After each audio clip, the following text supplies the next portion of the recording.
उस महान परमेश्वर की आराधना में क्रिश्चियन चर्च भोपाल की ओर से मैं पास्टर अभिषेक पगारे आप सबों का स्वागत करता हूं। आज हमारे मनन व चिंतन के लिए प्रभु का पवित्र शास्त्र पढ़ने में हमारी सहायता श्री आशीष जैकब करेंगे। दाऊद के भजनों में से मैं पढ़ूंगा भजन संहिता 146 पहला और दूसरा पद। यह की स्तुति करो, हे मेरे मन, यहोवा की स्तुति कर। मैं जीवन भर यहोवा की स्तुति करता रहूंगा। जब तक मैं बना रहूंगा तब तक मैं अपने परमेश्वर का भजन गाता रहूंगा।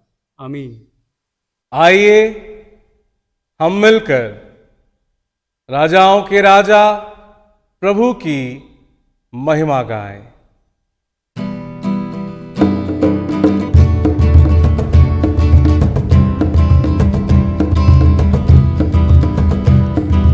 हो जय जयकार, जय जयकार करे। हो जय जयकार, जय जयकार करे। वो है हमारा राजा, राजा दुख संकट से बचाता बचाता। वो है हमारा राजा, राजा दुख संकट से बचाता बचाता।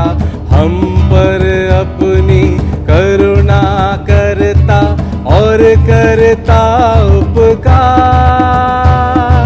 क्यों ना उस पर तन मन वारे, दे अपना अधिकार। ओ जय जयकार, जय जयकार करे।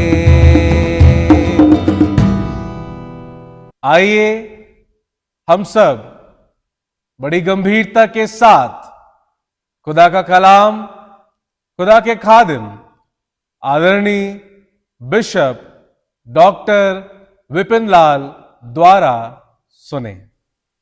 हमारे आध्यात्मिक जीवन में आगे बढ़ने में परमेश्वर का अनुग्रह, प्रभु की दया और परमेश्वर का वचन निरंतर क्रियाशील है। और जब भी हम प्रभु के वचनों को पढ़ते हैं तो हर रोज हम अपने जीवन में एक नई ऊर्जा को पाते हैं, जो इस अंत के दिनों में समस्या, मुसीबत और परेशानियों के मध्य भी हमें प्रभु में आगे बढ़ने में हमारी सहायता करता है। वर्तमान परिस्थितियों में जब हम प्रभु के सेवकों की सेवाओं के बारे में सुनते हैं, कलीसियाओं की सेवाओं के बारे में सुनते हैं, कई स्थानों में चर्चों की हालात जो लोग पैदा कर रहे हैं उनके बारे में सुनते और देखते हैं तो हम बहुत ज़्यादा दुखित और चिंतित भी होते हैं। लेकिन हम प्रभु का धन्यवाद करते हैं कि हमारा परमेश्वर, जिसके बारे में लिखा हुआ है कि वह किसी भी गुनहगार की मौत से खुश नहीं होता है, परंतु हर एक को जीवन में प्रेम, शांति, अनुग्रह और उद्धार के संदेश को देना चाहता है, ताकि हर एक मनुष्य अपने जीवन के मूल अर्थ को, जीवन के मूल उद्देश्य को जानकर अपने जीवन को परमेश्वर के हाथों में सौंप सके। जब हम इन भजनों को, जहां पर 1 से लेकर 150 भजन दिए गए हैं, जहां पर विभिन्न लेखकों ने अपने जीवन की परिस्थितियों में जाकर परमेश्वर और परमेश्वर के कार्य को देखा है, परमेश्वर की महिमा का अनुभव अपने जीवन के अंदर किया है, और उन महिमा की बातों को न केवल आराधना के लिए, न केवल धन्यवाद के रूप में, परंतु अपने जीवन की मूल इच्छाओं को भी इन भजनों के अंदर दी गई। लेकिन भजन 146 को मैं काफी दिनों से पढ़ रहा, और उसके दूसरे पद में लिखा हुआ है कि मैं जीवन भर यहोवा की स्तुति करता रहूंगा। मैं जीवन भर, कई बार बोलना, प्रचार करना बड़ा सरल लगता है कि जीवन भर मैं परमेश्वर के साथ चलूंगा, जीवन भर मैं परमेश्वर की सेवा करूंगा, जीवन भर मैं परमेश्वर को दूंगा। लेकिन हकीकत यह है कि कल के बारे में मुझे नहीं मालूम है कि कल का दिन क्या होगा, कल मैं किन परिस्थितियों के दौर से गुजरूंगा और मुझे किन बातों का सामना करना पड़ेगा। लेकिन भजन 146 उसके दूसरे पद में जब वो कहता है कि मैं जीवन भर यहोवा की स्तुति करता रहूंगा, तो पहली बात, इस भजन का जो पहला हिस्सा जो मैं पढ़ने से मालूम चलता है, एक अद्भुत इच्छा है। संसार के अंदर साधारण इच्छा रखने वाले आपको अनेक लोग दिखाई देंगे, लेकिन संसार उन्हीं व्यक्तियों को याद करता है जिन्होंने अद्भुत कार्य किया है। संसार के इतिहास में वही व्यक्ति अपना नाम लिखवा पाते हैं जो संसार के अंदर अद्भुत कार्य करते हैं। लेकिन जब मैं इस वचन को पढ़ता तो मैं अपने आप को जांचने का प्रयास करता कि मेरी जीवन की इच्छा क्या है, मेरे जीवन की इच्छा क्या है। कई बार मेरे जीवन की इच्छा यही होता है कि मैं एक लंबी आयु को पाऊं और मेरे बाल बच्चे मेरी सेवा करें और मैं एक अच्छे रूप में संसार से कूच कर चला जाऊं। एक इच्छा है, इसमें कोई बुरी बात नहीं है, एक साधारण सी इच्छा है, वो हर एक मनुष्यों के लिए इसके बीच में है, चाहे आप विश्वासी हो या ना हो। लेकिन यहां कहता है कि मैं जीवन भर यहोवा की स्तुति करता रहूंगा। जो स्तुति शब्द है, इस स्तुति में जो दूसरा शब्द छुपा हुआ है वो है परमेश्वर की महिमा करना, परमेश्वर की महिमा करना। इस जबूर का लिखने वाला कहता है, या मेरे खुदा, मेरे दिल की इच्छा है कि मैं जीवन भर तेरी महिमा करूं। लेकिन उसे मालूम नहीं है कि कल का दिन क्या होगा। जब हम जीवन की यात्राओं के बारे में सोचते हैं, जहां पर प्रभु यीशु मसीह भी अपने सुसमाचार में लाजर की मृत्यु में अपने शागिर्दों को शिक्षा दी, क्या दिन के 12 घंटे नहीं होते? ये 12 घंटे विभिन्न समय, विभिन्न काल, विभिन्न अनुभव के साथ में जुड़ा हुआ है। लेकिन ये 12 घंटों का जो समय है वो एक समान नहीं रहे। लेकिन वो कहता है, हे मेरे परमेश्वर, मैं जीवन भर तेरी महिमा करूंगा। इसका मतलब क्या है? इसका मतलब है, हे मेरे परमेश्वर, तू मुझे जीवन भर जिस परिस्थिति में रखेगा उस परिस्थिति में मैं तेरी महिमा करना पाऊंगा।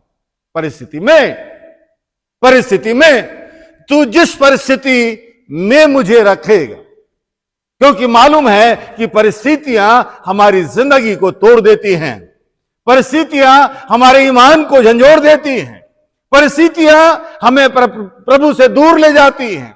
परिस्थितियां के द्वारा ही हमारे आध्यात्मिक जीवन का आंकलन होता है कि हम कितना परमेश्वर से प्यार करते हैं। हे मेरे परमेश्वर, तू मुझे जिस परिस्थिति में रखेगा। हमारी जिंदगी की कौन सी परिस्थिति है? पिछले दिनों में एक फोन उड़ीसा से आया और उड़ीसा में वो भाई मुझसे बात करके फोन में कहने लगा कि पादी साहब, मैं विगत 3 साल से बहुत आर्थिक समस्याओं से जूझ रहा हूं। बहुत आर्थिक समस्याएं मेरे सामने हैं। मुझे कई बार मालूम नहीं चलता है कि मैं क्या करूं, लेकिन आप मेरे लिए प्रार्थना करें। मैंने जब उनसे बात की तो मैंने एक वाक्य उनसे जरूर बोला कि परिस्थिति, आज 3 साल से आप जिन परिस्थितियों से जूझ रहे हैं, आप यकीन रखना परमेश्वर एक दिन उन परिस्थितियों को बदलेगा। लेकिन बदलने के पहले परमेश्वर की बड़ी इच्छा है कि उन परिस्थितियों में परमेश्वर की आप महिमा करें। बहुत कठिन है, उस बात कठिन है। बीमार व्यक्ति पड़ा है, बहुत डॉक्टरों ने जवाब दे दिया है, ऐसे समय में उस व्यक्ति से कहना कि बीमारी के बिस्तर में परमेश्वर की महिमा कर, बहुत कठिन है। प्रार्थना करना सरल है, प्रार्थना करना सरल है, सांत्वना देना सरल है, लेकिन उन परिस्थितियों में, लेकिन इसने एक अद्भुत इच्छा परमेश्वर से मांगता है, परमेश्वर के साथ रखता है। हे मेरे परमेश्वर, मैं जीवन भर, यानी कि जिस परिस्थिति में तू मुझे रखेगा, जिन परिस्थितियों में मैं होऊंगा, तू मुझे ये तौफीक देना, तू मुझ पर अनुग्रह करना, तू मुझ पर दया करना कि मैं उस परिस्थिति में परमेश्वर तेरी महिमा कर सकूं। मेरे मित्रों, कलीसिया के इतिहास में कई प्रभु के सेवक सेविकाओं को प्रभु ने जन्म दिया, जिनकी प्रभु ने सहायता की, जिनके सामने मृत्यु है और एक तरफ प्रभु यीशु मसीह है। मृत्यु है और प्रभु यीशु मसीह है। यदि जीवन पाना है तो यीशु मसीह का तिरस्कार करना है, यदि जीवन को खोना है तो यीशु मसीह से प्यार करना है। क्या यह सच नहीं कि हमारी जिंदगी में भी कई बार ऐसी छोटी छोटी बातें हमारे जीवन के सामने आती हैं, जब जीवन में हमें चुनाव करना पड़ता है, जीवन में सोचना पड़ता है, जीवन में हमें अंगीकार करना पड़ता है कि हम किन चीजों का चुनाव करें। लेकिन छोटी छोटी परिस्थितियां के द्वारा भी हम प्रभु यीशु मसीह से दूर चले जाते हैं। लेकिन भजनकार कहता है, या मेरे खुदा, मैं जीवन भर तेरी महिमा करूंगा, तेरी महिमा करूंगा, तेरी महिमा करूंगा। और परमेश्वर ऐसे लोगों को ढूंढता है जो जीवन भर, और खुदा के कलाम में लिखा, खुदावन प्रभु यीशु मसीह उस कैलवरी के क्रूस के ऊपर टंगा हुआ है, लेकिन उस कैलवरी के क्रूस के ऊपर भी टंगे हुए उसने परमेश्वर की महिमा की, उसने परमेश्वर की महिमा की, और परमेश्वर ने अपने महिमा की आत्मा को उसके अंदर दिया। परमेश्वर ने अपने उस जलाल को उसके ऊपर प्रकट किया, जो मृत्यु की वादी में जाने के बाद भी उसने जीवन देने वाले परमेश्वर की महिमा की। आज आपकी और मेरी क्या इच्छा है? क्या मैं जीवन भर, प्रभु मुझे जिस परिस्थिति में भी रखता है, मैं परमेश्वर की महिमा कर सकता, मैं परमेश्वर की महिमा कर सकता। परिस्थितियां चाहे हमारे सामने कुछ क्यों ना, कुछ भी क्यों ना हो जाए, लेकिन आप यकीन रखना, उन परिस्थितियों के ऊपर अधिकार रखने वाला परमेश्वर आपके साथ है। परमेश्वर आपके मुख के शब्दों की इज्जत करने वाला परमेश्वर है, आपके मुख के शब्दों की इज्जत करने वाला परमेश्वर है। इसलिए खुदा के कलाम में लिखा है कि जो कुछ तू बोलेगा, जो कुछ तू बोलेगा, इस मुंह से जो कुछ तू बोलेगा वही तेरी जिंदगी के लिए होगा। दूसरी बात इस भजन में लिखता है, वो इस बात को जानता है कि जब तक मैं बना रहूंगा तब तक मैं अपने परमेश्वर का भजन गाऊंगा। पिछले दिनों में एक भाई के जन्मदिवस पर मैंने एक फादर के बारे में उन्हें बताया। फादर 75 साल की उम्र में हैं, और 75 साल की उम्र होने के बाद कलीसिया के लोग उनके जन्मदिवस को मना रहे हैं, केक काटने वाले हैं। एक जवान लड़का उस फादर से पूछता है कि फादर, इस 75वें साल में आपने प्रभु से क्या मांगा है, आपकी क्या इच्छा है? तो फादर भजन संहिता 46 उसके दूसरे पद को कोट करते और उन्हें खोल कर बताते कि मेरी इच्छा है, जब तक मुझे परमेश्वर जीवन देता है तब तक मैं परमेश्वर की महिमा करने पाऊंगा। मेरे जो मित्रों, इसलिए प्रभु यीशु मसीह ने कहा, यदि तुम मुझ में बने रहो और मेरी बातें तुम में बनी रहे, तो जो कुछ तुम परमेश्वर से मांगोगे वो तुम्हारे लिए हो जाएगा। इसका मतलब क्या है? इसका मतलब है सुखद मृत्यु का आनंद आपके और मेरे हाथ में है। यदि हम चाहते हैं कि हमारे जीवन का अंत अच्छा हो, यदि हम चाहते हैं कि हमारी मृत्यु अच्छी हो, यदि हम चाहते हैं कि हमारे जीवन का अंतिम पड़ाव आशीषमय हो, ये आपके और मेरे हाथ में है कि हम जब तक परमेश्वर में बने रहेंगे तब तक परमेश्वर का अनुग्रह, प्रभु की दया हमारी जिंदगी में बना रहेगा। आइए हम दुआ करें। हमारे जीवित अनुग्रहकारी प्रभु, हमारे अंदर अद्भुत इच्छाओं को उत्पन्न कर बाप, जिससे कि हम जब भी आपकी समीपता में आए जीवन के उस गाढ़े मूल अर्थ को जान सके, मूल उद्देश्य को जान सके और जीवन की हर एक परिस्थितियों में जिसमें हम हैं उसमें हम आपकी महिमा कर सके। चाहे आज हमारे घरों में, हमारे परिवारों में, चाहे किसी भी प्रकार की समस्या हो प्रभु जी जिससे हम जूझ रहे हैं, मैं आपका सेवक होने के नाते यीशु के नाम में तुझसे प्रार्थना करता, उन परिस्थितियों में तेरी महिमा करने का अनुग्रह आप लोगों को प्रदान करें। परमेश्वर पिता, परमेश्वर पुत्र, परमेश्वर पवित्र आत्मा हमारी सहायता करे ताकि जीवन की हर एक परिस्थितियों में हम परमेश्वर की महिमा कर सकें। आमीन।